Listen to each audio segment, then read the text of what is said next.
நாம் செய்திக்குள்ளாய் போவோம். 1 பேதுரு 2ஆம் அதிகாரம் 5வது வசனத்திலிருந்து நாம் வாசித்து ஜெபித்து கடந்து செல்வோம். 1 பேதுரு 2ஆம் அதிகாரம் 5வது வசனம். ஜீவனுள்ள கற்களை போல ஆவிக்கேற்ற மாளிகையாகவும் இயேசு கிறிஸ்துவின் மூலமாய் தேவனுக்கு பிரியமான ஆவிக்கேற்ற பலிகளை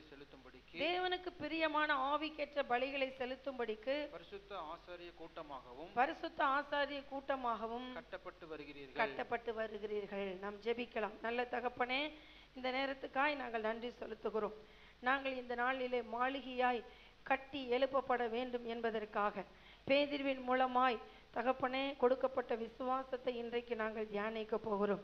பேதுரு அதை தன்னுடைய நிருபத்தில் எழுதியிருந்து கர்த்தாவே எங்களுக்கு கற்றுக் கொடுத்தது போல நாங்கள் கற்றுக்கொண்டு உமக்காக அப்பா ஆவிக்கேற்ற மாளிகைகளாய் நாங்கள் வளர்ந்து உம்முடைய ராஜ்யத்தை ஸ்தாபிக்க, இன்னும் நாங்கள் ராஜ்யத்தை விரிவுபடுத்த தேவனே உங்கள் நாம மகிமைப்பட எங்களை நீங்கள் பயன்படுத்த வேண்டும் என்று அப்பா எங்களை அர்ப்பணிக்கிறோம். உங்கள் கரம் எங்களோடு கூட இருப்பதற்காய் ஸ்தோத்திரம். இன்னும் எங்களுக்குள்ளாய் ஆள் அகல நீள உயரமாய் இந்த கிறிஸ்துவின் விசுவாசம் பெருக நாங்கள் ஜெபிக்கிறோம். இந்த காரியங்களை தகப்பனே இன்றைக்கு எங்கள் பிள்ளைகளோடு நீர் பேச இருப்பதற்காய் நன்றி அப்பா. இயேசுவின் மூலம் ஜெபிக்கிறோம் நல்ல பிதாவே, ஆமென் ஆமென். அல்லேலூயா அல்லேலூயா. பேதுரு தன்னுடைய நிருபத்திலே நாம் என்னவென்று சொல்லுகிறார்? ஆவிக்கேற்ற மாளிகை. அல்லேலூயா அல்லேலூயா. பேதுருவின் விசுவாசத்தை நாம் கடந்த நாளில் தியானித்தோம். என்ன விசுவாசம்? ஜெயித்த விசுவாசம். இரண்டாவதாக இடரலற்ற விசுவாசம். மூன்றாவதாக உறுதியான விசுவாசம். அல்லேலூயா. அப்ப நம்ம விசுவாசம் வளர வளர வளரதான் கர்த்தருடைய மாளிகையாய் நாம் கட்டப்படுவதற்கு நாம் தகுதியான பாத்திரங்களாக மாறுகிறோம். அல்லேலூயா.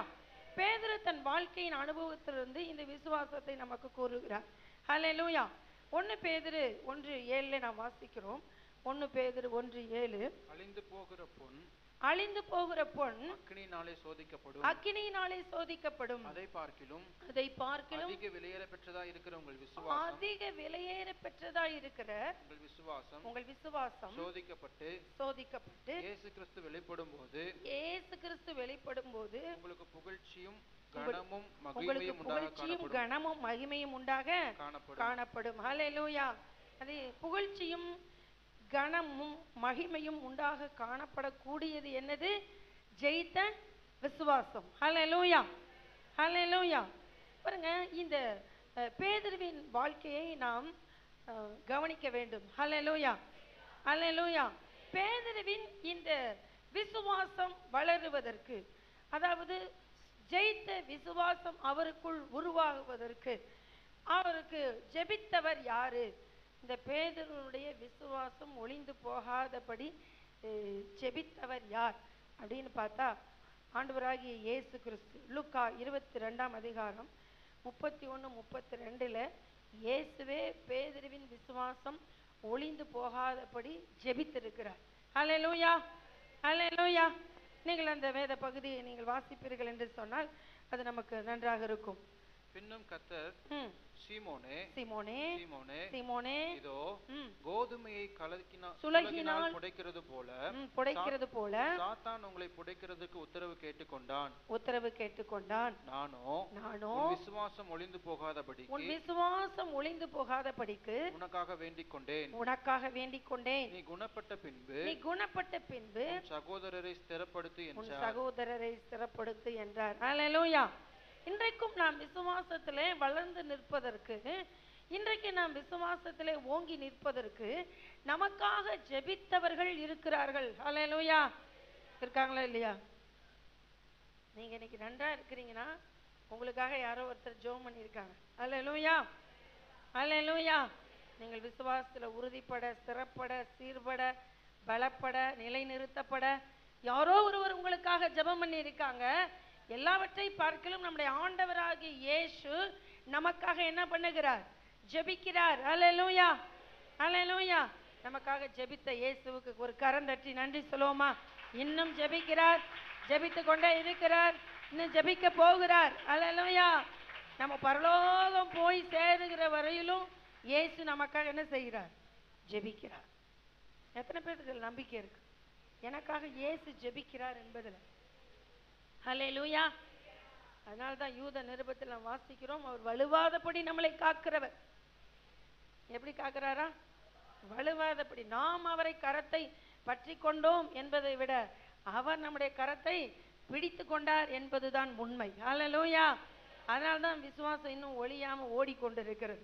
ஹல்லேலூயா, ஹல்லேலூயா. பாருங்க, பேதுரு தன் வாழ்க்கையின் அனுபவத்தை சொல்றார். பேதுருவுக்கு விசுவாசம் சோதிக்கப்பட்ட போது அவருக்காக ஜெபித்தவர் யாரு?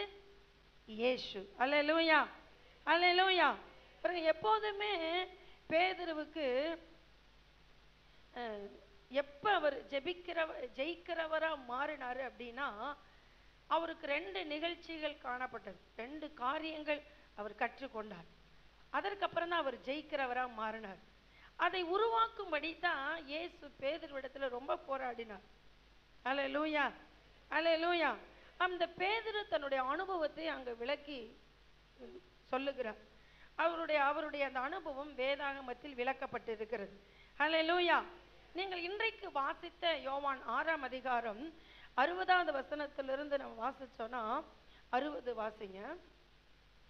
அவருடைய சீசர்கள் அதை கேட்ட பொழுது, அவருடைய சீசரில் அநேகர் இவைகளை கேட்ட பொழுது, இது கடினமான உபதேசம், இது கடினமான உபதேசம், யார் இதை கேட்பார்கள் என்றார்கள், யார் இதை கேட்பார்கள் என்றார்கள். போதும் பாருங்க, இயேசு கிறிஸ்துவினுடைய உபதேசம் 3.5 வருடம், அவருடைய 3.5 வருடம் முடிவு வர 3.5 வருடம் நெருங்க பார்த்தீங்கன்னா அவருடைய உபதேசம் ரொம்ப ஸ்ட்ராங்கா இருந்துச்சு. ஹல்லேலூயா.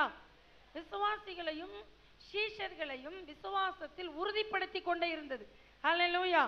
அப்படியாக கடைசியாய் இயேசு கிறிஸ்து என்ன செய்கிறார் அப்படின்னா, வானத்தில் இருந்த அப்பத்தை குறித்து பிரசங்கம் பண்ணுகிறார். இந்த பிரசங்கம் எப்ப பண்ணார் அப்படின்னா, 5 அப்பம் 2 மீனை கொண்டு 5000 பேரை போஷித்த பிற்பாடு பண்ணின பிரசங்கம் தான் அப்பத்தை குறித்த பிரசங்கம். ஹல்லேலூயா. இந்த பிரசங்கத்தை செய்து முடிச்சோன்னு இயேசுவின் சீஷர்கள்ல சொல்றாங்க, இது கடினமான உபதேசம், யார் இதை கேட்பார்கள் என்றார்கள். ஹல்லேலூயா, ஹல்லேலூயா. இப்படி பேசிட்டு இருந்துட்டு இயேசு சீஷர்களாகிய தன்னுடைய 12 பேர் பக்கமும் திரும்பி ஒரு கேள்வி கேட்கிறார். 67வது வசனம். அப்பொழுது இயேசு 12 நோக்கி, நீங்களும் போய்விட மனதாய் இருக்கிறீர்களோ என்றார். ஹல்லேலூயா. இந்த 12 பேரை பார்த்து சொல்றாரு, அவங்கெல்லாம் போயிட்டாங்க, இது கடினமான உபதேசம்னு போயிட்டாங்க, நீங்களும் போய்விட மனதாய் இருக்கிறீர்களோ அப்படின்னு கேட்கும் பொழுது அங்க சீமோன் பேதுருடைய பதில் பாருங்க. 68வது வசனம். அவருக்கு பிரதியுத்தரமாக, சீமோன் பேதுரு அவருக்கு பிரதியுத்தரமாக, ஆண்டவரே யாரிடத்தில் போவோம், நித்திய ஜீவ வசனங்கள் உம்மிடத்தில் உண்டே, நீர் ஜீவனுள்ள தேவனுடைய குமாரனாகிய கிறிஸ்து என்று நாங்கள் விசுவாசித்தும் அறிந்தும் இருக்கிறோம் என்றார். ஹல்லேலூயா. இப்போ பேதுருவுக்கு இயேசுதான் தேவனுடைய குமாரன் என்ற விசுவாசம் வந்துவிட்டது. ஹல்லேலூயா, ஹல்லேலூயா. ஆனாலும் பேதுரு தோற்று போனவராகவே தான் காணப்பட்டார். அவருடைய விசுவாசத்தில் தோல்வி இருந்தது. ஹல்லேலூயா. நமக்கு தேவை ஜெயித்த விசுவாசம். அப்பொழுதுதான் நாம் மாளிகைகளாய் கட்டப்பட முடியும். ஹல்லேலூயா. இப்ப நம்ம விசுவாசத்தை ஒரு முறை செக் பண்ணுவோம். நமக்கு கிறிஸ்துவை தெரியும், இயேசுவை தெரியும், அவர் தேவனுடைய குமாரன் என்று தெரியும். ஹல்லேலூயா. எத்தனை பேருக்கு இயேசு தேவனுடைய குமாரன் என்று தெரியும்? நம்ம எல்லாருக்குமே தெரியும் இயேசு தேவனுடைய குமாரன். இந்த அறிவு பேதுருவுக்கு உண்டாயிருந்தது. ஹல்லேலூயா. ஆனாலும் பேதுரு தோற்று போனவராய் இருந்தார். ஹல்லேலூயா. இயேசுக்கே பதில் சொல்றாரு, நீர் யாரு? ஜீவனுள்ள தேவனுடைய குமாரனாகிய கிறிஸ்துன்னு சொல்றார். 69வது வசனத்தை சொல்லுகிறார், நீ ஜீவனுள்ள தேவனுடைய குமாரனாகிய கிறிஸ்து என்று நாங்கள் விசுவாசித்தும் அறிந்தும் இருக்கிறோம் அப்படின்னு சொல்றார். அப்ப இயேசு யார் என்பதை விசுவாசித்த இந்த பேதுருவுக்கு ஏன் தோல்வி காணப்பட்டது? ஹல்லேலூயா. வசனத்தை அறிந்திருந்த பேதுருவுக்கு தோல்வியா? அப்ப வசனத்தை அறிந்தாலும் நாம் தோற்று போயிடுவோமா அப்படின்னு கேட்டா, இன்னும் உங்களுக்கு விளக்கமா சொல்றேன் பாருங்க. இப்ப பேதுருவுக்கு வசனம் நன்றாக தெரிகிறது, சத்தியம் நன்றாக விளங்கிக் கொள்ள முடிகிறது, உலகத்துக்கு அனுப்பப்பட்ட தேவகுமாரனாகிய இயேசுதான் ரட்சகர் என்பது தெரிஞ்சிருச்சு, அறிந்தும் வைத்து கொண்டார். ஆனாலும் பேதுரு வாழ்க்கையில் தோல்வியை நாம் பார்க்கிறோம். ஹல்லேலூயா. நீங்க யோவான் 10 நாம் வாசிக்கிறோம், அப்பொழுது சீமோன் அப்படின்னு சொல்லப்பட்டு அங்க சீமோனுடைய செயல் ஒன்று அங்கே சொல்லப்பட்டு இருக்கிறது. யோவான் 18:10 பாத்தீங்கன்னா, அப்பொழுது சீமோன் பேதுரு தன்னிடத்திலிருந்த பட்டயத்தை உருவி பிரதான ஆசாரியனுடைய வேலைக்காரனை வலது காதர வெட்டினான். அல்லேலூயா. இந்த செயல் பேதுரு இப்போ கெத்செமனே தோட்டத்தில் இயேசுவை பிடிக்க வந்த போர்ச்சேவகரின் வேலைக்காரனை இயேசுவை பிடிக்க வந்து விட்டார்கள் என்று தெரிந்த உடனே அந்த வேலைக்காரனை பட்டயத்தை உருவி வலது காதர வெட்டுகிறார். அல்லேலூயா. இதற்கு முன்பாக இயேசுவை என்ன சொல்றார்? நீ தேவனுடைய குமாரனாகிய கிறிஸ்து என்று விசுவாசித்தும் அறிந்தும் இருக்கிறோம் என்று சொன்ன இந்த பேதுரு வாழ்க்கையிலே கொஞ்ச நாளுக்கு அப்புறமாகவே என்ன நடக்குது அப்படின்னு சொன்னா, ஒரு கொலை செய்கிற அனுபவம். கொஞ்சம் தவறு இருந்தா அந்த வேலைக்காரனை கழுத்தோட வெட்டி இருப்பார், ஏதோ காதோட வெட்டுறார். இந்த மீன் வெட்டுற பழக்கம் கொஞ்சம் அவரை அப்படி காதோட வெட்ட வச்சிடுது. அல்லேலூயா. பேதுருவின் வாழ்க்கையில நாம் எதை பார்க்கிறோம்? இயேசுவை குறித்த வேத வசனம் சத்தியம் உள்ள இருந்தது, ஆனால் தோல்வி. அல்லேலூயா. இன்றைக்கும் நாம் கிறிஸ்துவை அறிந்திருக்கிறோம், இயேசுவை அறிந்திருக்கிறோம், இயேசு எனக்கு நன்றாக தெரியும், வேத வசனம் எனக்கு நன்றாக தெரியும் என்று சொல்லுகிறோம். ஆனாலும் கிறிஸ்துவ வாழ்க்கையில நாம் தோற்று கொண்டிருக்கிறோம். நம்மை வைத்து தேவன் சபையை கட்ட முடியாதபடி கஷ்டப்படுகிறார். அல்லேலூயா. புரிகிறதா உங்களுக்கு? அப்பப்ப நம்ம இந்த பேதுரு மாதிரி என்னத்தை எடுத்துடுறோம், தூங்கிடுறோம்ல வசனம் கேட்கும் போது, தலகாணி வச்சிடறோம், சேருக்கு பின்னாடி தலகாணி வச்சுக்கிறோம். அப்பப்ப என்ன எடுத்துடுறோம்? வாள் எடுத்துடுறோம். எட்டுறோமா? பழைய மனுஷனுடைய சுபாவம் நம்மளை எட்டி பார்த்துச்சா? அது பேதுருவுக்கு தோல்வியா வெற்றியா? இயேசு அப்படியே என்னன்னு செய்யலான்னு திகச்சிருப்பார்.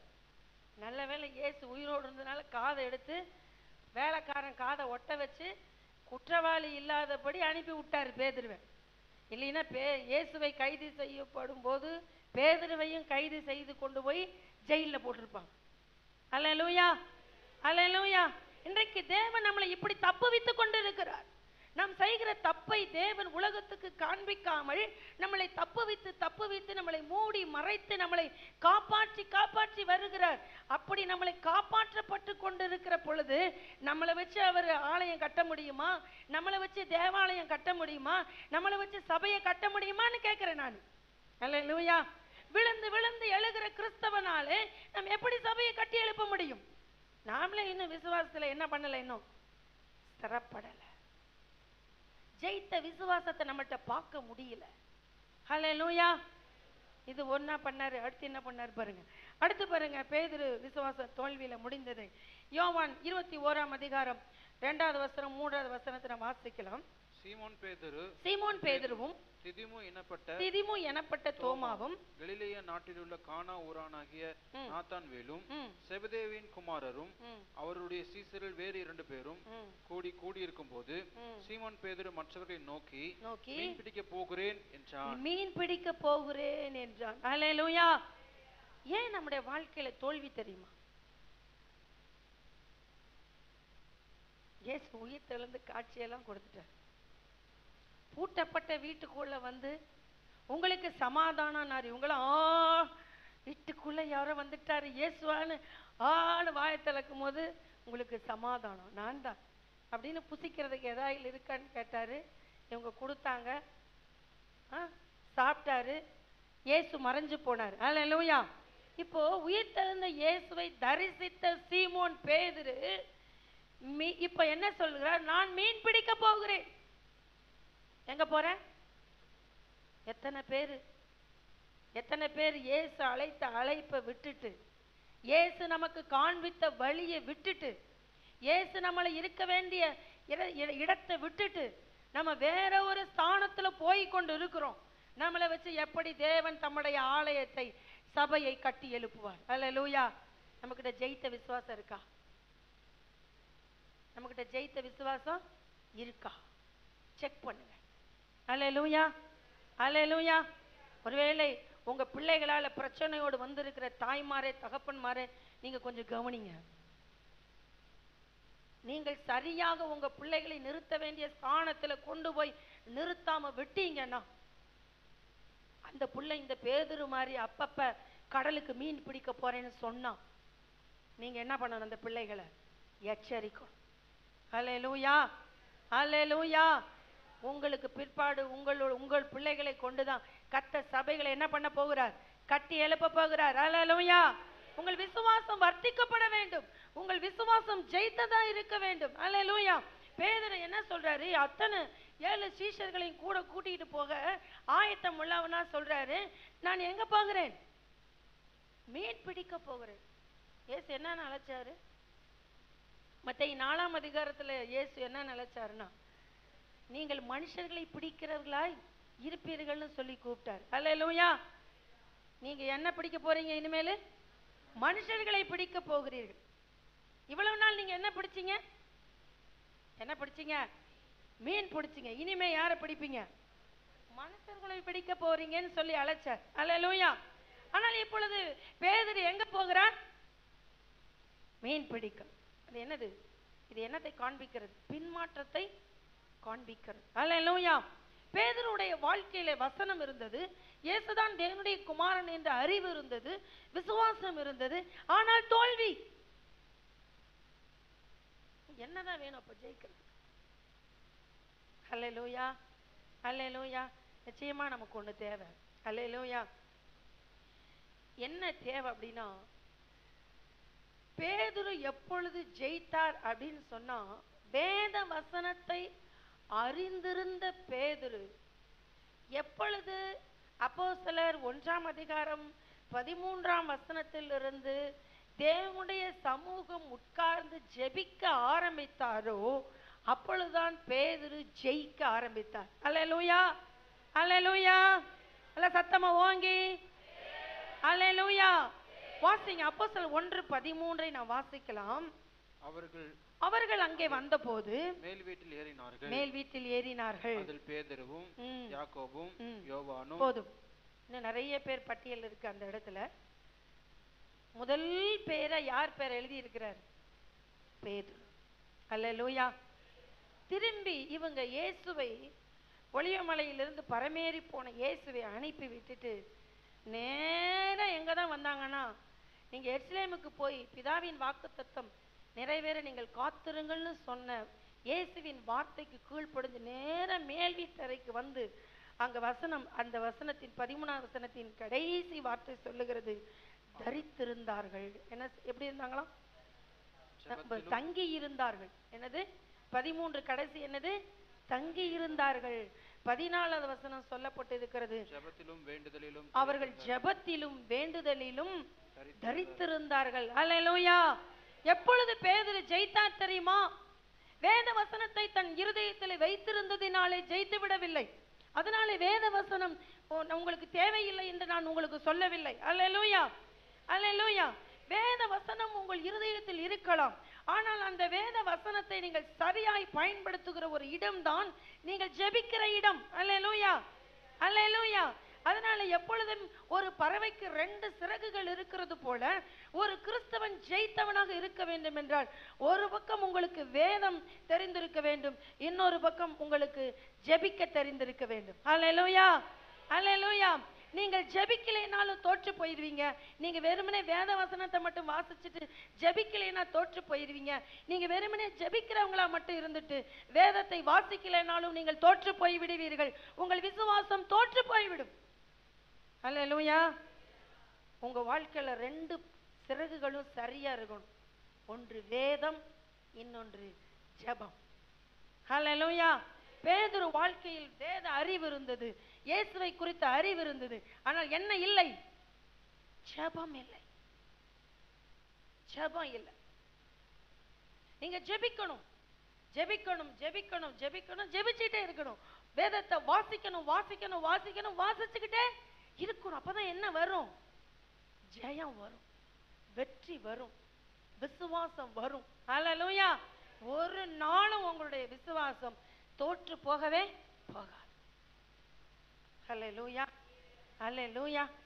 அன்னவரையிலும் இதுவரையிலும், இந்த ஜெபிக்க ஆரம்பிக்கிற இதுவரையிலும் பேதுரு வாழ்க்கையில இயேசுவோடு கூட இருந்த நண்பர் தான், ஆனால் ஜெயிக்கவில்லை.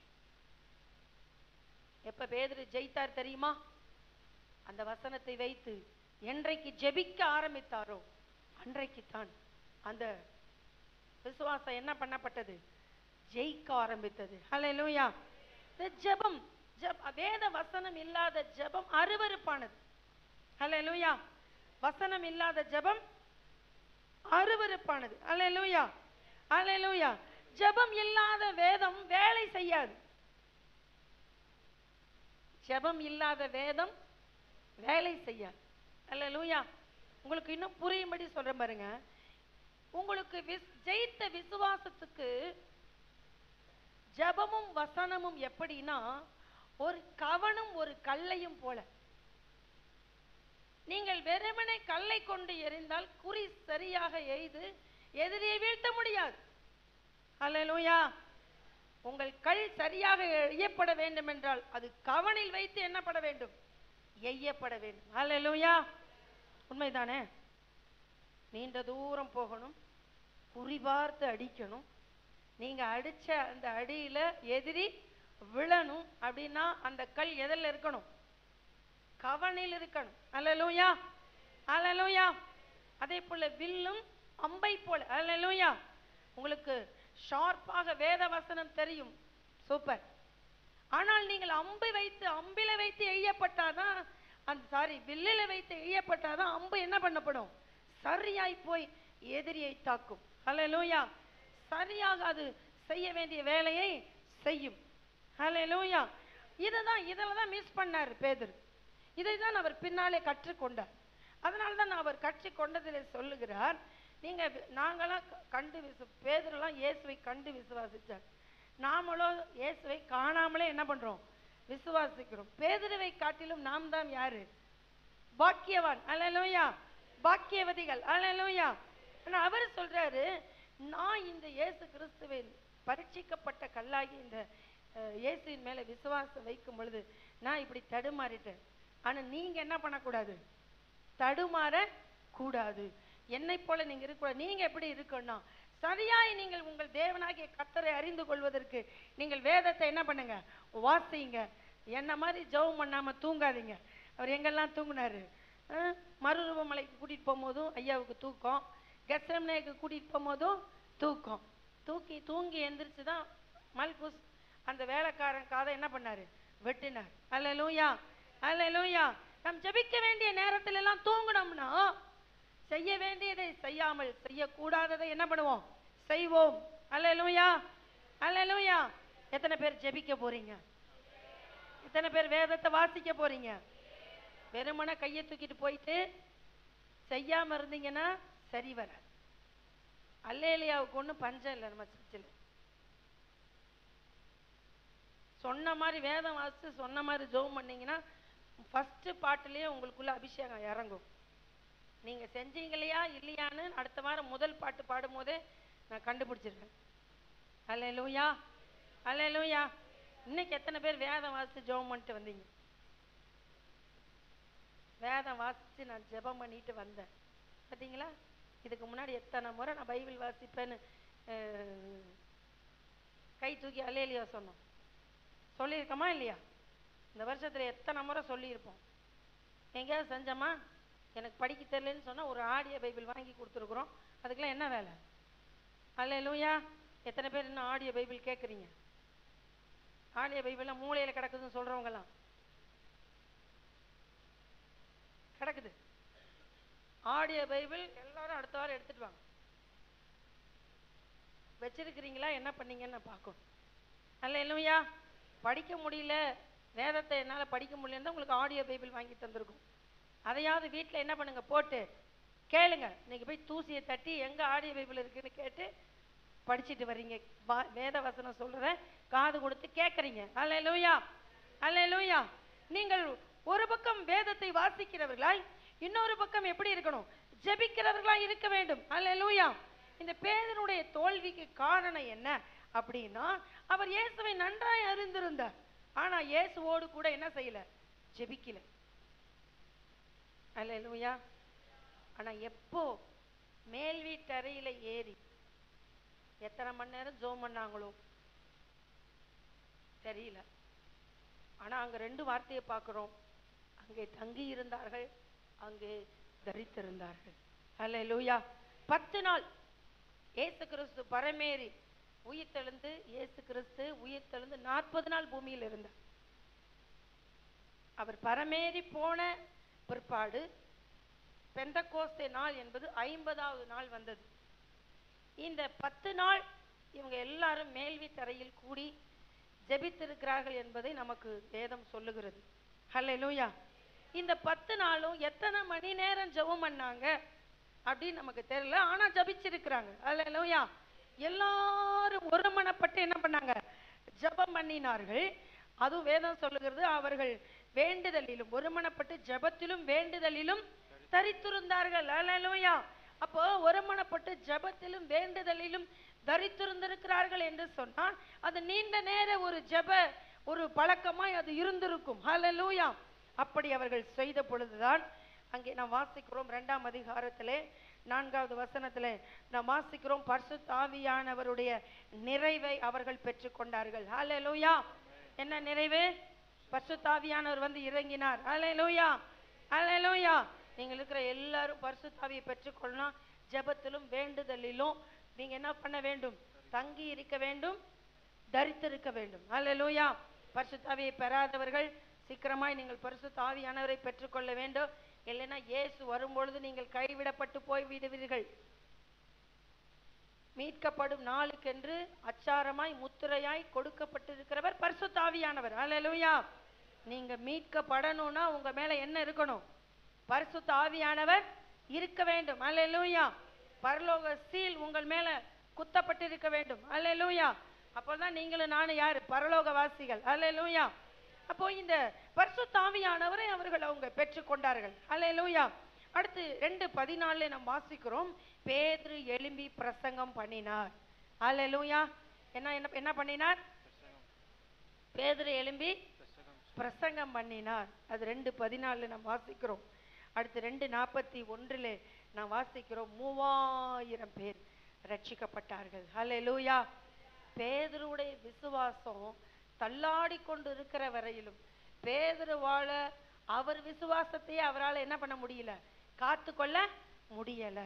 அவருடைய விசுவாசம் எப்பொழுது சோதனையில ஜெயிக்கிற விசுவாசமாய் மாறினதோ அப்பொழுது அவருடைய பிரசங்கத்துல 3000 பேர் ரட்சிக்கப்பட்டார்கள். ஹல்லேலூயா. அந்த வேத வசனத்தை நாம் வாசிப்போம். 2ஆம் அதிகாரம் 41வது வசனத்தை நாம் வாசிப்போம். அவருடைய வார்த்தையை சந்தோஷமா ஏற்றுக்கொண்டவர்கள் ஞானஸ்நானம் பெற்றார்கள். அன்றைய தினம் ஏறக்குறைய 3000 பேர் சேர்த்துக் கொள்ளப்பட்டார்கள். அன்றைய தினம் ஏறக்குறைய 3000 பேர் சேர்த்துக் கொள்ளப்பட்டார்கள். ஹல்லேலூயா. இப்படிப்பட்ட ஒரு செயலை பேதுரு செய்ய வேண்டும் என்பதற்காகத்தான் இயேசு பேதுருவை கொஞ்சம் கொஞ்சமாய் விசுவாசத்துக்குள்ள வளர்த்து அவரை ஜெபிக்க வைத்து என்ன பண்ணினார்? அவரை ஒரு ஜெயித்த ஒரு போர் வீரனாய், விசுவாச வீரனாய் இயேசு மாற்றினார். ஹல்லேலூயா.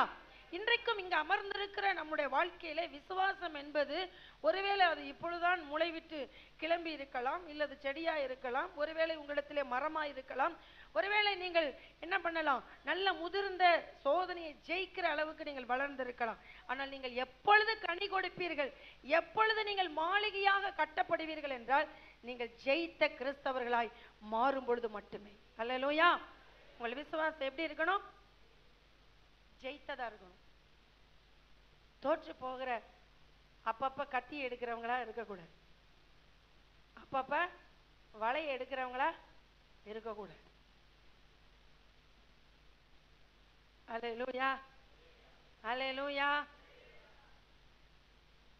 அப்பப்ப கத்தி எடுக்கிறோம்ல, எடுக்கிறோமா? அப்பப்ப வலையை கையில தூக்கிடல, நான் மீன் பிடிக்க போகிறேன், இதெல்லாம் என்ன பண்ணக்கூடாது? செய்யக்கூடாது. அப்படின்னா உங்க விசுவாசம் ஸ்ட்ராங் ஆகணும், ஜெயிக்கணும்னா நீங்கள் வேதத்தை அதிகமாய் படிக்கணும். உங்கள் ஜெபத்தை நீங்கள் அதிகரிக்க வேண்டும். ஜெபத்தை நீங்க என்ன பண்ணணும்? அதிகரிக்கணும். நான் ஜெபிப்பேன்னு சொல்றவங்கலாம் சத்தமா ஜெபிப்பேன்னு சொல்றவங்கலாம், வேதத்தை வாசிப்பேன்னு சொல்றவங்கலாம், சாத்தான ஜெயிப்பேன்னு சொல்றவங்கலாம், அப்ப நீங்க என்ன பண்ணணும்? வேதத்தை எவ்வளவு எவ்வளவா? அதிகமா அதிகமா. எப்படி வாசிக்கணும் வேதத்தை? அதிகமா. எப்படி ஜெபிக்கணும்? அதிகமா ஜெபிக்கணும். ஹல்லேலூயா. இந்த பேதுருடைய வாழ்க்கையில அது அனுபவமான பொழுது கர்த்தர் பேதுருவின் மூலமாய் தம்முடைய சபையை மாளிகையாய் கட்டி எழுப்பினார். ஹல்லேலூயா. 120 பேராய் இருந்த சபையின் அளவு இன்றைக்கு 3000 பேராய் மாறினது. ஹல்லேலூயா. உங்கள் மூலமாகத்தான் தேவன் அதை செய்ய போகிறார். நீங்க சாதாரண உணவுக்காக, உடைக்காக, இருப்பிடத்துக்காக நீங்கள் கவலைப்பட்டு இருக்க வேண்டிய அவசியம் இல்லை. கர்த்தர் உங்களை கொண்டு பலத்த பெரிய காரியம் செய்வார். ஹல்லேலூயா. வேதம் சொல்லுகிறது, நிறைவானது வரும் பொழுது குறைவானதெல்லாம் ஒளிஞ்சு போயிடும். ஹல்லேலூயா. ஹல்லேலூயா. அதனால நான் உங்களுக்கு சொல்லுகிறேன், நீங்கள் ஆத்தும ஆதாயம் செய்கிறவர்களாக இருப்பீர்கள் என்று சொன்னா இன்னும் அந்த பணியை சிறப்பாய் செய்யுங்கள். கர்த்தர் உங்களை பலத்த காரியம் செய்யும்படி பயன்படுத்துவார். ஹல்லேலூயா. முதலாவது பார்த்தோம் ஜெயித்த விசுவாசம். இரண்டாவதாக இடரலற்ற விசுவாசம். 2:7 பாடி வாசிங்க. 2:7. 1 பேதுரு 2:7. ஆகையால் விசுவாசிக்கிற உங்களுக்கு அது வெளியேற பெற்றது. கீழ்ப்படியாமல் இருக்கிறவர்களுக்கோ வீட்டை கட்டுகிறவர்களால் தள்ளப்பட்ட பிரதான மூளைக்கல்லாகிய அந்த கல் இடறதுக்கு ஏதுவான கல்லும் விழுதலுக்கு ஏதுவான கண்மலையும் ஆயிற்று. விழுதலுக்கு ஏதுவான கண்மலையும் ஆயிற்று. அல்லேலூயா. பாருங்க, ஆண்டவராகிய இயேசு கிறிஸ்துவை விசுவாசிச்சோம்னா நமக்கு அவர் மூளைக்கல். அல்லேலூயா. ஆண்டவராகிய இயேசு கிறிஸ்துவை நாம் விசுவாசியாமல் போனால் அது நமக்கு இடறுவதற்கான கல்லாகிவிடும். அல்லேலூயா. அல்லேலூயா. அப்ப நம் மற்றவர்கள் விசுவாசிக்கும்படியான காரியத்தை நாம் செய்ய வேண்டும். நாமே இடறுகிறதற்கான காரியத்தை என்ன பண்ணக்கூடாது? செய்யக்கூடாது. பேதுரு வாழ்க்கையில் இது இருந்தது. நாம் முன்னமே வாசித்த வேத பகுதியிலே நாம் அதை வாசிக்கிறோம். அல்லேலூயா. பேதுரு தன்னுடைய இயேசுவினிடத்திலேயே இடறினான். பேதுரு அவ்வப்போது கத்தியையும் வலையும் எடுத்துக்கொண்டு பின்மாற்றம் என்ற நிலைக்கு போவதை நாம் வாசித்தோம். அல்லேலூயா. அல்லேலூயா. அப்போ அப்பப்பொழுது அவருடைய விசுவாசத்தை விட்டு வழி விலகி போகிறவராய் காணப்பட்டார். யாரு? பேதுரு. அல்லேலூயா. அல்லேலூயா. மீன் பிடிக்க போகிறேன் என்று இவன் மட்டும் போயிருந்தா பிரச்சனை இல்லை. கூட தன்னுடைய சீஷர்களை என்ன பண்ணாரு? நண்பர்களையும் கூட்டிக் கொண்டு போனார். நம்ம இடறது தப்புன்னா நம்மளோடு ஒரு கூட்டத்தையும் சேர்த்து என்ன பண்றது? இடற பண்ணுகிறது. இது செய்யக்கூடாது. அல்லேலூயா. அல்லேலூயா. அப்படி இடறதற்கான செயலை நாம் செய்யும் பொழுது நம்மளையும் பாதிக்கும், இயேசுவையும் பாதிக்கும். நீங்க இடற பண்ணுகிறவர்களையும் என்ன பண்ணது? பாதிக்கும். பாதிக்கும். அல்லேலூயா. அல்லேலூயா. அதனால நம்முடைய ஜீவியத்தை நாம் காத்து நடந்து கொள்ள வேண்டியது மிக மிக அவசியம். நாம் செய்கிற இந்த செயல் மற்றவர்களை இடற பண்ணுகிறதா? இயேசுவின் நாமத்தை அது மகிமைக்கும் புகழ்ச்சிக்கும் கொண்டு வருகிறதா? இல்லை அவருடைய பேருக்கு புகழ்ச்சிக்கு நாம் இழுக்கு உண்டாக்குகிறோமா என்பதை எல்லாம் நாம் செய்யும் பொழுது யோசித்து பார்க்க வேண்டும். பேதுரு அதெல்லாம் யோசிக்கவே கிடையாது. ஆனால் என்ன மாதிரி நீங்களும் இயேசுவின் இடத்துல என்ன பண்ணாதீங்க? இடராதீர்கள் அப்படிங்கிறத இங்க எழுதி வச்சிருக்கிறாரு பாருங்க. அந்த கல் இடறதுக்கு ஏதுவான கல்லும் விழுதற்கு ஏதுவான கண்மலையும் ஆயிற்று. அவர்கள் திருவசனத்துக்கு கீழ்ப்படியாதவர்களாய் இருந்து இடறுகிறார்கள், அதற்கென்று நியமிக்கப்பட்டவர்களாயும் இருக்கிறார்கள் என்று சொல்றார். அல்லேலூயா. பேதுருவுக்கு தேவனுடைய கிருபை இருந்தது. பேதுரு என்ன பண்ணப்பட்டாரு? காப்பாற்றப்பட்டார். அல்லேலூயா. அல்லேலூயா. அதனால நம்ம இந்த இடறுகிற விஷயத்துல பொறுத்தவரையிலும் ரொம்ப ரொம்ப ரொம்ப கவனமா இருக்கணும். நாம் மற்றவர்களுடைய இடறுதலுக்கு நாம் ஒரு காரணவாதியா இருந்து விட கூடாது. அல்லேலூயா. அல்லேலூயா. மூன்றாவதாக உறுதியான விசுவாசம். நாம் இந்த உறுதியான விசுவாசத்தை 5ஆம் அதிகாரம் 9வது வசனத்தில் நாம் வாசிக்கிறோம். விசுவாசத்தில் உறுதியாயிருந்து அவனுக்கு எதிர்த்து நில்லுங்கள். உலகத்தில் உள்ள உங்கள் சகோதரத்திலே அப்படிப்பட்ட பாடுகள் நிறைவேறுகிறது என்று அறிந்திருக்கிறீர்களே. பாருங்க, மூன்றாவதாக பேதுரு சொல்றார், விசுவாசத்துல எப்படி இருங்க? உறுதியாயிருங்கள். ஹல்லேலூயா.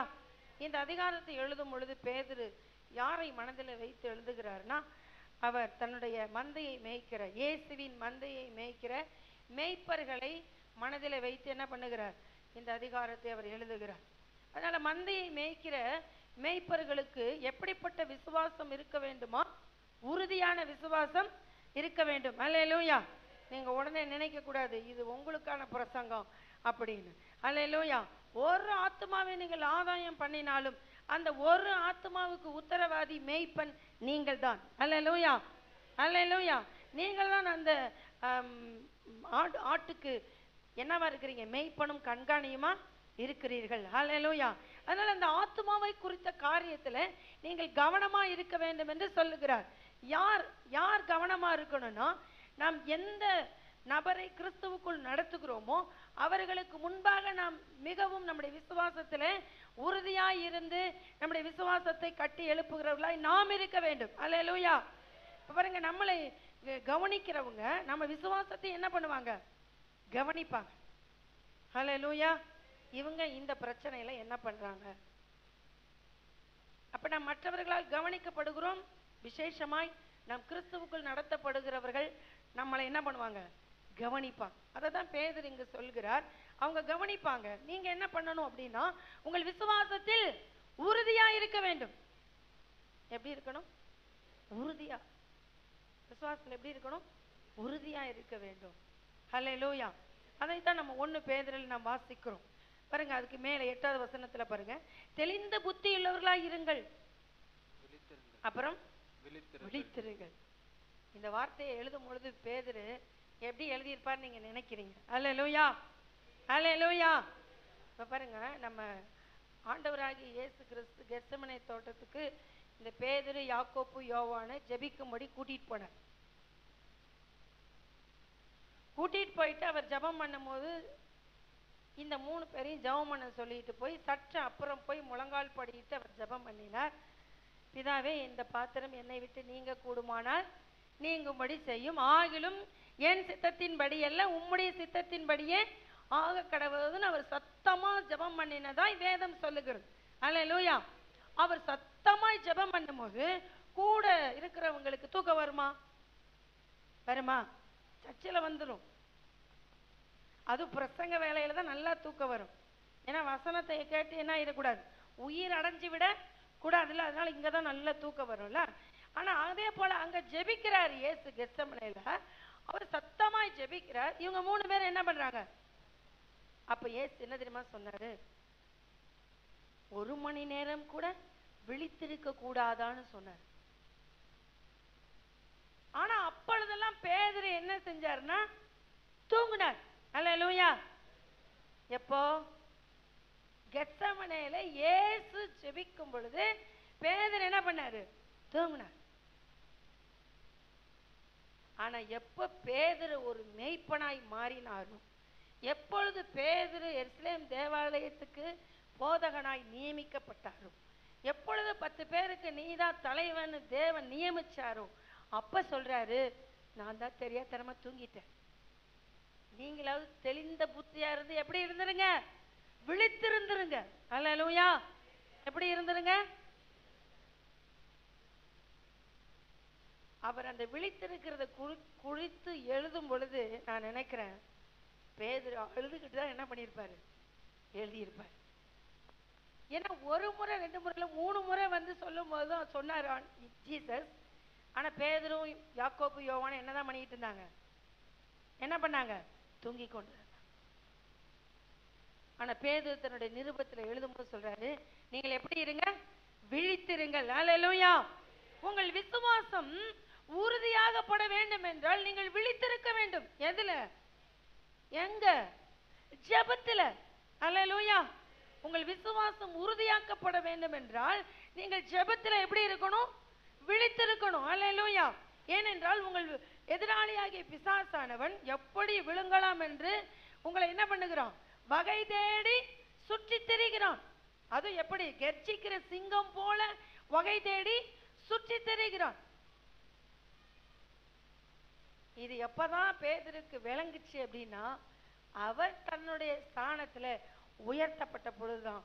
ஐயோ, இதையெல்லாம் மனசுல வச்சுதான் இயேசு என்ன சொல்லி இருப்பாரு? விழித்திருந்து ஜெபம் பண்ணுங்கள்னு சொல்லி இருக்கிறாரு. நமக்கு அது புரியாம போச்சேன்னு புரிந்த பொழுது தன் நிருபத்தில் அவர் எழுதி வைத்திருக்கிறார். நீங்கள் தெளிந்த புத்தியுள்ளவர்களாய் இருங்கள், விழித்திருங்கள். அல்லேலூயா. யாருக்கு தெரியும், நீங்க இருக்கிற உங்களில் அநேகர் கர்த்தர் நல்ல தலைவர்களாய், நல்ல கண்காணிகளாய், நல்ல மேய்ப்பர்களாய், உங்களை சுவிசேஷகர்களாய், அப்போஸ்தலர்களாய், தீர்க்கதரிசிகளாய், நீங்க நல்ல ஒரு ஸ்தானத்துக்கு உயர்த்தப்பட்டவர்களாய் நீங்க மாறுவீர்கள் என்று யாருக்கு தெரியும்? கர்த்தர் ஒருவருக்கு மட்டும்தான் தெரியும். அல்லேலூயா, அல்லேலூயா. பேதுரு, இன்றைக்கு நீ தூங்குற, நீ ஜெபம் பண்ணி, நீ விசுவாசத்துல இருந்து நீ பிரசங்கம் பண்ணும் பொழுது 3000 பேர் ரட்சிக்கப்பட போறாங்க தெரியுமா உனக்கு? அப்படி எல்லாம் சொல்லல. என்ன சொன்னாரு? இப்ப நீ விழித்திருந்து என்ன பண்ணு? ஜெபம் பண்ணு. அல்லேலூயா, அல்லேலூயா. இப்ப நீங்கள் விழித்திருக்கிறவர்களா இருந்தால் நாளைக்கு உங்களுக்கு வர வேண்டிய வெற்றி, நாளைக்கு உங்களுக்கு வர வேண்டிய புகழ்ச்சி, கணம் எல்லாம் வந்து சேரும். அல்லேலூயா. எப்படின்னா உங்க விசுவாசம் உறுதியா இருக்கும். நீங்க கணத்துக்கும் புகழ்ச்சிக்கும் உரியவர்களா மாறுவீங்க. அல்லேலூயா. இன்றைக்கு நீங்கள் விழித்திருக்காம போனீங்கன்னா உங்க விசுவாசம் உறுதிப்படாது. விசுவாசம் உறுதிப்படாது. உறுதிப்படாத விசுவாசத்தை வச்சு மாளிகையை என்னால கட்டி எழுப்ப முடியாது. அப்ப நீங்க மாளிகையா கட்டி எழுப்பப்படணும்னா என்ன மாதிரி தூங்கிடாதீங்க. தயவு செய்து நீங்க எப்படி இருங்க? விழித்திருங்க. அல்லேலூயா. சங்கீதக்காரன் சொல்றார், நான் என் தேவனிடத்துல ஜெபிக்கும்படி நான் பாதி ராத்திரியில் என்ன பண்ணும்? என் கண்கள் விழித்துக் கொள்ளும். பாதி ராத்திரியே அவருடைய கண் என்ன பண்ணுமா? விழித்துக் கொள்ளும். அப்படி நம்முடைய வாழ்க்கை இருக்கணும். பாதி ராத்திரியில எழுந்து ஜெபிக்கிற ஒரு அனுபவத்துக்குள்ள நம்ம என்ன பண்ணிடணும்? வந்துவிட வேண்டும். அல்லேலூயா, அல்லேலூயா. நம்முடைய இந்த விசுவாசம் உறுதிப்படுவதற்கு நாம் ஜெபிக்கிற ஒன்றை தவிர வேற எதையுமே செய்ய முடியாது. அதனாலதான் பேதுரு அழகா இங்க சொல்லுகிறார், நீங்க என்ன பண்ணுங்க? விசுவாசத்தில் உறுதியா இருந்து அவனுக்கு எதிர்த்து நில்லுங்கள். யார் அவன்? பிசாசு. உலகத்தில் உள்ள உங்கள் சகோதரிடத்தில் அப்படிப்பட்ட பாடுகள் நிறைவேறி வருகிறது என்று அறிந்திருக்கிறீர்களே. அல்லேலூயா. நீங்கள் அப்படி விழித்திருந்து உங்கள் விசுவாசத்தை நீங்க உறுதிப்படுத்தலைன்னா சாத்தானால் நீங்களும் நானும் என்ன பண்ணப்படுவோம்? சோதிக்கப்படும். சோதிக்கப்படும் பொழுது நம்முடைய விசுவாசம் உறுதி இல்லாமல் போகிறதுக்கு வாய்ப்பு இருக்குது. அவனை நீங்க ஜெயிக்கணும்னா நீங்கள் ஜெபித்து உங்கள் விசுவாசத்தை உறுதிப்படுத்திக் கொள்ள வேண்டும். அல்லேலூயா. இப்ப எப்ப அது நடக்கும்னா பேதுரு வாழ்க்கையில ஜெபித்த பொழுது அது நடந்தது. உங்க வாழ்க்கையிலும் அது ஜெபிக்கும் பொழுது அது நடக்கும். அதனாலதான் மாளிகையாய் கட்டி எழுப்புவதை குறித்து பேதுரு அழகாய் எழுதுகிறார். நீங்களும் நானும் ஜீவனுள்ள கற்களாய் அவர் மேல் ஆவிக்கேற்ற மாளிகையாய் கட்டி எழுப்பப்பட்டு வருகிறீர்கள். அல்லேலூயா, அல்லேலூயா. இந்த பேதுரு வாழ்க்கையில் இருந்த ஜெயித்த விசுவாசம், இடரலற்ற விசுவாசம், உறுதியான விசுவாசம் நமக்குள்ள தேவை. அவருக்குள்ள அதை வைத்தார், நமக்குள்ளும் இன்றைக்கு அதை வைக்க அவர் வாஞ்சியா இருக்கிறார். அல்லேலூயா. இப்ப நம்மள மாதிரி இருந்தவர் தான் பேதுரு. ஆனா முடிவு சூப்பரா பேதுரு வாழ்க்கை மாறிவிட்டதுனால உங்க வாழ்க்கை என் வாழ்க்கையிலும் முடிவு சூப்பராக்கி கொள்ளணும் அப்படின்னு சொன்னா பேதுரு மாதிரி என்ன பண்ணணும்? ஜெபிக்கிறவங்களா, வேதத்தை வாசிக்கிறவங்களா நீங்க மாற வேண்டும். அல்லேலூயா. நான் ஒரு வேத பகுதியை வாசிப்போம். யோபு 13:15 நான் வாசிக்கலாம். யோபு அங்க சொல்லுகிறார், அவர் என்னை கொன்று போட்டாலும் அவர் மேல் நம்பிக்கையா இருப்பேன். இவருடைய விசுவாசம் பாருங்க. என்னை கொன்னே போட்டா கூட நான் என் தேவன் மேல எப்படி இருப்பேன்? விசுவாசமா இருப்பேன். என்னுடைய விசுவாசத்தை அங்கே யோபு சொல்லும் பொழுது நமக்கு ஆசையா இருக்கிறது. எவ்வளவு நல்ல ஒரு வார்த்தை அது. அதே போல 2 ராஜாக்கள் 18ஆம் அதிகாரம் 4வது வசனம் 5வது வசனத்தில் நாம் வாசிக்கிறோம். எசேக்கியாவின் நம்பிக்கை குறித்து அங்க நாம் வாசிக்கப்படுகிறோம். அவரை போல ஒரு தேவன் மேல் வைத்த நம்பிக்கையில முன்னும் பின்னும் ஒரு ராஜா கூட இல்லையா. அந்த அளவுக்கான அவருடைய நம்பிக்கை அங்கு உறுதிப்படுத்தப்பட்டிருந்தது என்று அங்கு நாம் வாசிக்கிறோம். 2 ராஜாக்கள் 18ஆம் அதிகாரம் 4-5 வாசிங்க. 5ஆம் வசனம். அவன் இஸ்ரவேலின் தேவனாகிய கர்த்தரின் மேல் வைத்த நம்பிக்கையிலே அவனுக்கு பின்னும் அவனுக்கு முன்னும் இருந்த யூதாவின் ராஜாக்களில் எல்லாம் அவனை போல் ஒருவனும் இருந்ததில்லைன்னு சொல்றாரு. அவர் என்ன பண்ணினார் பாருங்க. அதுக்கு முந்தின வசனம் 4வது வசனம். அவன் மேடைகளை அகற்றி சிலைகளை தகர்த்து விக்கிர தோப்புகளை வெட்டி மோசே பண்ணியிருந்த வெண்கல செருப்பத்தை உடைத்து போட்டான். அந்நாட்கள் மட்டும் இஸ்ரவேல் புத்திரர் அதற்கு தூபம் காட்டி வந்தார்கள். அதற்கு நிகுஸ்தான் என்று பெயரிட்டான். பாத்தீங்களா, இந்த எசேக்கியா ராஜாவுடைய வாழ்க்கையில தேவனுக்கு பிரியமில்லாத எல்லாத்தையும் அகற்றினாராம். மேடைகளை அகற்றி சிலைகளை தகர்த்து விக்கிரக தோப்புகளை வெட்டி மோசே பண்ணியிருந்த வெண்கல சர்பத்தை உடைத்து போட்டான். இதெல்லாம் செய்யறதுக்கு ஒரு தனி துணிச்சல் வேணும். ஹல்லேலூயா. இன்றைக்கு நம்ம இந்த வேலையெல்லாம் செய்ய அழைக்கப்படலை. நமக்கு மேலே செயல்படுகிற எல்லா வான மண்டலத்துள்ள பொல்லாத ஆவிகளையும் நிர்மூலமாக்கத்தக்க நம்முடைய ஆவிக்குரிய ஜெபம், பரிசுத்த ஆவியில் நிறைந்து ஜெபிக்கிற ஜெபம், இந்த தடைகளை எல்லாம், இந்த அந்தகாரங்களை எல்லாம் முறியடிக்கக்கூடிய வல்லமை உடையதாய் இருக்க வேண்டும் என்று பேதுரு நமக்கு ஆலோசனையாய் சொல்லுகிறார். ஹல்லேலூயா. அதுக்கு தான் அவர் நம்மளை பார்த்து சொல்றார், நீங்கள் தெளிந்த புத்தியுள்ளவர்களாய் இருந்து விழித்திருங்கள். ஹல்லேலூயா. நாம ஜெபிக்க ஜெபிக்க ஜெபிக்க இந்த நம்பியூருக்கு மேல இருக்கிற எல்லா அந்தகாரங்களும் என்ன பண்ணப்படும்? அகன்று போகும். ஹல்லேலூயா. கர்த்தர் நம்மளை கொண்டு பலத்த காரியத்தை செய்வார். ஹல்லேலூயா. அன்றைக்கு 10 நாள் இடைவிடாமல் அன்றைக்கு அப்போஸ்தலர்கள் கூடி ஜெபித்தாங்க. அவர்கள் மேல் வைத்த தேவ திட்டம் அந்த ஜெப வேளையிலே நிறைவேற்றப்பட்டது. ஹல்லேலூயா. பேதுரு வாழ்க்கையில் நாம் அதை வாசிக்கிறோம். இன்றைக்கும் நம்மேல் வைக்கப்பட்டிருக்கிற தேவ திட்டம், நாம் ஆவிக்கேற்ற மாளிகையாய் கட்டப்பட்டு வர வேண்டும் என்ற தேவ திட்டம் நிறைவேறுவதற்கு நாம் ஜெபிக்க வேண்டும். ஹல்லேலூயா. ஹல்லேலூயா. எத்தனை பேர் ஜெபம் பண்ண போறீங்க? ஹல்லேலூயா. கர்த்தர் உங்களை கொண்டு என்னை கொண்டு பலத்த பெரிய காரியத்தை செய்வார். நிச்சயமா செய்வார். பேதுருவால மாத்திரம் இல்ல, நம் மூலமாகவும் கர்த்தர் 3000 பேர் 5000 பேர் அப்படி என்று ரட்சிக்கப்பட்டு ஜனங்களை சபைக்குள் கொண்டு வந்து சேர்க்க நம்மை கொண்டும் கர்த்தர் வல்லமையான காரியத்தை செய்வார். நீங்க ஜெபம் பண்ணும் போது அற்புதம் நடக்கும். நீங்க ஜெபம் பண்ணும் போது குருடர் கண்கள் திறக்கப்படும். நீங்கள் ஜெபம் பண்ணும் போது செவிடர் செவிகள் திறக்கப்படும். நீங்கள் ஜெபம் பண்ணும் போது சப்பானிகள் என்ன பண்ணுவாங்க? நடப்பாங்க. ஹல்லேலூயா. எத்தனை பேருக்கு இந்த விசுவாசம் இருக்கிறது? ஹல்லேலூயா. நம்ம எல்லாரும் முழங்கால் படியிடுவோம். ஆவியில நிரம்பி நம்ம ஜெபிக்க போகிறோம். கர்த்தர் நம்ம எல்லாருக்குள்ளும் இந்த விசுவாசத்தை வர்த்திக்க பண்ண கர்த்தர் போதுமானவராய் இருக்கிறார். நம்ம எல்லாரும் கர்த்தரை ஸ்தோத்தரிப்போம். ஆமென். நீங்களை நேசிக்கிற நல்ல ஆண்டவரே, அருமையான இந்த ஆராதனை நாளுக்காக நாங்கள் நன்றி செலுத்துகிறோம். அப்பா, பேதுருடைய விசுவாசத்தை நீ கனப்படுத்தி உடைய விசுவாசம் ஒளிந்து போகாதபடி நீங்க ஜெபம் பண்ணின ஆண்டவர், இன்றைக்கும் எங்கள் நடுவில் இருக்கிறீர். அப்பா, எங்களுடைய விசுவாசம் ஒளிந்து போகாதபடிக்கு எங்களுக்காக நீங்க ஜெபம் பண்ணி இருக்கிறீங்க. அதற்காக நாங்கள் நன்றி செலுத்துகிறோம். இந்த வார்த்தையை கேட்ட ஒவ்வொருடைய விசுவாசம் இன்றைக்கு உறுதிப்பட, அப்பா, இடரற்ற விசுவாசமாய் காணப்பட தேவனே எங்களுக்கு நீங்க உதவி செய்தில்லைங்க. எங்களுடைய விசுவாசத்தை நாளுக்கு நாள் வர்த்திக்க பண்ணுங்க தகப்பனே. நாங்கள் இடரற்றவர்களாய் காணப்பட எங்களுக்கு உதவி செய்தில்லைங்க. உம்முடைய வார்த்தைகளை அப்பா நாங்கள் வேதத்தில் வாசிக்க எங்களுக்கு உதவி செய்தில்லைங்க. உம்முடைய இடத்துல ஜெபம் பண்ண எங்களுக்கு நீங்க உதவி செய்தில்லைங்க. உம்முடைய ஆவினால் நிரப்பப்பட எங்களுக்கு உதவி செய்தில்லைங்க. அப்பா, இந்த வார்த்தைகளை கேட்ட எங்கள் ஒவ்வொருவரையும் நீங்க அபரிவிதமாய் நீங்க ஆசீர்வதிக்க வேண்டும் நாங்கள் ஜெபிக்கிறோம். இந்த வார்த்தையை பகிர்ந்து கொடுத்து உங்களுடைய தாசருக்காய் நன்றி. அப்பா, இன்னும் அநேக லட்சங்களுக்கு நீங்க பயன்படுத்துங்க. இன்றைக்கு வந்த ஒவ்வொரு பிள்ளைகளையும் நீங்க ஆசீர்வதிங்க. அப்பா, வியாதியோடு பலவீனத்தோடு வந்து ஒவ்வொருவருக்கும் சுகம் பலன் தந்து நடத்துங்க. அப்பா, அப்பா அப்பா என்னென்ன தேவைகளோடு வந்தாங்களோ ஒவ்வொருவருக்கும் அந்த தேவைகளை நீங்க பூர்த்தி செய்ய வேண்டும் என்று நாங்கள் ஜெபிக்கிறோம். இந்த வாரம் முழுவதும் நம்முடைய பிள்ளைகளை நீங்க நடத்த வேண்டும் என்று நாங்கள் ஜெபிக்கிறோம். நல்ல வேலை வாய்ப்புகளை கொடுங்க. சரீரத்துல சுகபலன் ஆரோக்கியம் தந்து நீங்க வழிநடத்துங்க. குறைவுகள் எல்லாம் நீங்க கிறிஸ்துவுக்குள் நிறைவாக்க வேண்டும் என்று நாங்கள் ஜெபிக்கிறோம். இந்த வெப்பங்களுக்கெல்லாம் நீங்க பிள்ளைகளை விலக்கி பாதுகாத்துக் கொள்ளுங்க. பெரிய காரியங்களையும் அற்புதங்களையும் அதிசயங்களையும் நம்முடைய பிள்ளைகள் ஒவ்வொருவருக்கும் நீங்க செய்தருளுங்க. இன்றைக்கு புதிதாய் வந்த ஒவ்வொருவரையும் நீங்க நடத்தி அருளுங்க. தொடர்ந்து அப்பா வருகிற வாரங்களில் பிள்ளைகளை ஒவ்வொருவரையும் நீங்க கொண்டு வந்து ஆராதிக்க செய்ய வேண்டும் நாங்கள் ஜெபிக்கிறோம். நம்முடைய கரத்தில் எங்களை தாழ்த்தி ஒப்புக் கொடுக்கிறோம். இயேசு கிறிஸ்துவின் அதிகாரமுள்ள நாமத்தில் ஜெபிக்கிறோம் நல்ல பிதாவே.